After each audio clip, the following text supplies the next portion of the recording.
எல்லா புகழும் இறைவனுக்கே. அன்பான யாசனல் சொந்தங்கள் அனைவர்கள் மீதும் ஏக இறைவனின் சாந்தியும் சமாதானமும் என்றென்றும் நிலவட்டுமாக. தார் பாலைவனம் உலகில் 3வது பெரிய பாலைவனம் இந்தியாவில் அமைந்திருக்கிறது. இந்த பாலைவன பகுதியில் திடீரென தோன்றிய ஆறு, நதி என்ன விவரங்கள் பார்க்கலாம்.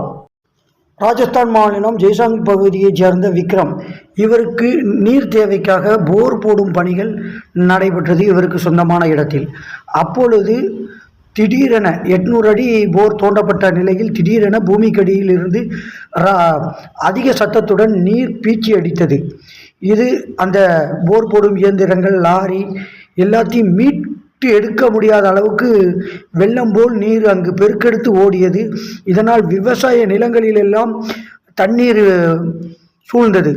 இதனால் நிலைமை அந்த தண்ணீரை கட்டுப்படுத்த முடியாத அளவிற்கு போனது.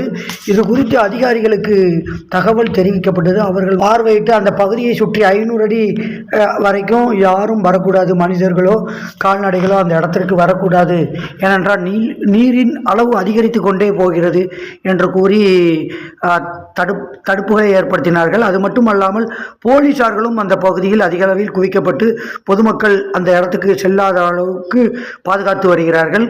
இந்த இடத்தை பொறுத்த வரைக்கும் ராஜஸ்தான் உலகின் மிகப்பெரிய 3வது பெரிய பாலைவனம் தார் பாலைவனம்.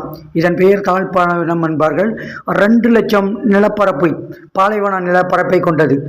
அதாவது வருடத்திற்கு 250 மில்லிமீட்டர் மழைக்கு குறைவாக உள்ள பகுதிகளை பாலைவனம் என்று அழைப்பார்கள். அந்த வகையில் இங்கே மழைப்பொழிவு மிகவும் குறைவு, அதனால் இதை பாலைவனம் என்கிறார்கள்.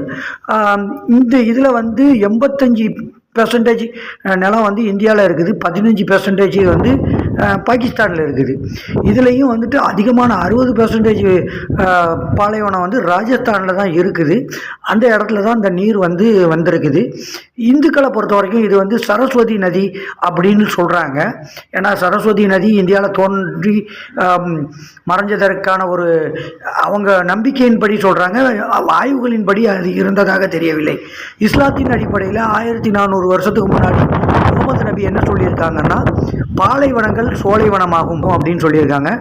உலக மக்களுக்குமான அனைவருக்குமான ஒரு வேதமாக இஸ்லாம் இருக்கிறது, குரான் இருக்கிறது. அந்த அடிப்படையில் அது கூட உண்மையாக இருக்கலாம். அப்படி இருக்கும் பட்சத்தில் அவங்க என்ன சொல்கிறாங்கன்னா, அது உலகின் முடிவு நாளுக்குரிய அடையாளம் என்று சொல்கிறார்கள். எத்தனையோ விஷயங்கள் குரான்லேயும் அவங்க அறிவிச்சு தந்த மாதிரி அந்த அடையாளங்கள் உலக முடிவு நாளுக்குள்ள அடையாளங்கள் பூமியில் நடந்துக்கிட்டு தான் இருக்குது. அதுபோல் இதுவும் இருக்குமா என்பது கேள்விக்குறியாக இருக்கிறது.